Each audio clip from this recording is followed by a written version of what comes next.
Someone had been inside my campsite. I just didn't know it yet. While I was out on a short hike, they were close enough to watch, patient enough to wait, and bold enough to leave something behind. Looking back now, I realize none of it was random. Every detail was intentional, which means one thing still bothers me more than anything else. Someone wanted me to know they were there. This is the game I never agreed to.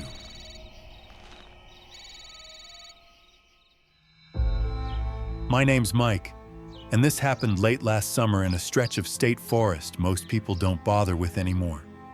It wasn't some bucket list trip. No survival challenge, no grand adventure.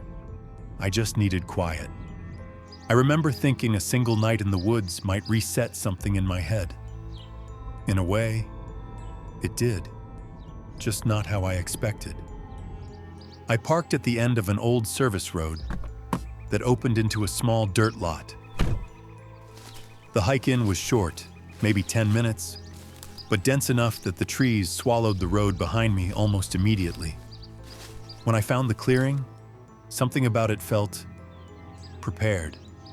Not freshly made, not abandoned, just used. I set up my tent while there was still daylight, taking my time to get everything exactly how I liked it.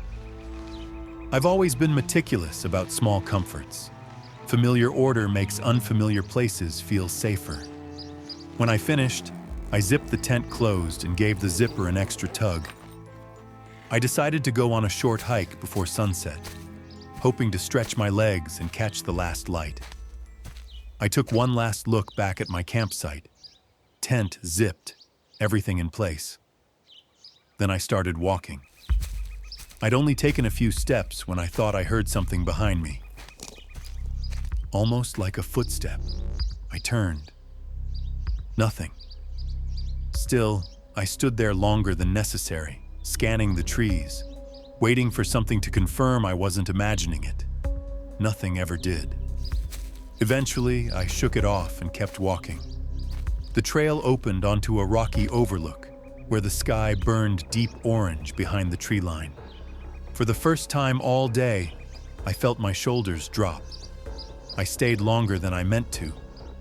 Long enough for the sun to disappear. Long enough for the temperature to fall. Long enough for the woods to start changing. Because forests feel different after dark. Less like scenery, more like territory. By the time I headed back, shadows stretched between the trunks like bars. When my campsite came into view, I stopped so abruptly my boots scraped dirt. The tent flap was open. My brain rushed to explain it away. Maybe the zipper slipped. Maybe I didn't close it fully. But even as those thoughts formed, I knew they weren't true. I remembered tugging it, checking it. "Hello?" I called. The word seemed to vanish before traveling 10 feet. No answer. I approached slowly and pulled the flap aside. At a glance, nothing looked stolen, but the inside felt wrong. Order disturbed in tiny ways only the person who created it would notice. Someone had been careful, not searching, not stealing, just touching, almost like they wanted me to notice. I stepped back outside and turned in a slow circle. The trees gave nothing away. No retreating footsteps, no snapped branches, just darkness gathering between them. I told myself it was harmless, a curious hiker, someone who thought the site was abandoned, then wandered off. I built a small fire and kept myself busy for a while. Nothing big, just enough to push back the dark. Fire has a way of making you feel less alone out there. I ate sitting on a log near the edge of the clearing, watching sparks drift upward and disappear into the branches. Every so often, I caught myself looking past the firelight, into the trees. Not because I saw anything, just because it felt like I should. Eventually, exhaustion outweighed the unease. I crawled into the tent, zipped it shut, and lay there listening to my own breathing. Right when I was starting to drift off, I heard it. I grabbed my phone. But it wasn't my phone. It didn't even have the same ringtone. The ringing continued. A cold sensation spread through my chest. I clicked on my flashlight. I followed the sound and found it half hidden beneath the edge of my sleeping bag. A phone I had never seen before. Old, shattered screen, dirt ground into the seams. The ringing continued. I hesitated, then answered. "Whose phone is this?" I whispered. For a moment, just breathing. Slow, controlled, patient. Then, "So, you made it back?" My stomach dropped. "What?" "I wasn't sure you would." The calm in his voice unsettled me more than shouting ever could have. "Who is this?" A pause, then quietly. "You stayed at the Overlook longer than most. My throat tightened. People usually hurry back once it starts getting dark. I was curious if you would." The air left my lungs. He hadn't guessed. He'd been watching. "Where are you?" I whispered. "Close enough to see the light in your tent." My pulse thundered. "You noticed someone was inside earlier. You looked confused." Confused.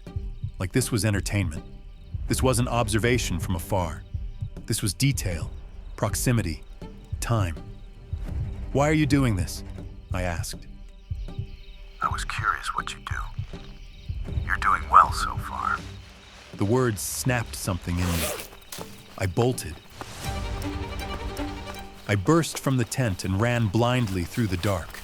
Behind me, nothing, no pursuit, which somehow felt worse, because it meant he didn't need to chase me. He already knew where I was going. When the car came into view, relief hit so hard my knees nearly buckled. I dove inside and locked the doors. My hands shook violently as I jammed the key into the ignition. The headlights exploded across the trees, and that's when I saw it. Paper, pinned beneath the windshield wiper. I already knew it was for me. The forest felt enormous beyond the light. 1,000 places someone could stand unseen, watching me read it. I snatched the note and locked the doors again. It read, "You left faster than the last one." The last one?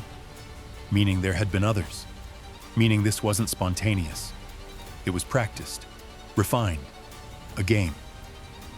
I looked up at the tree line. For half a second, one shadow seemed narrower than the rest, almost human.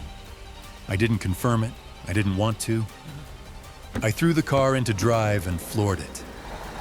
Only when I hit the main road did the full realization settle over me. "You made it back."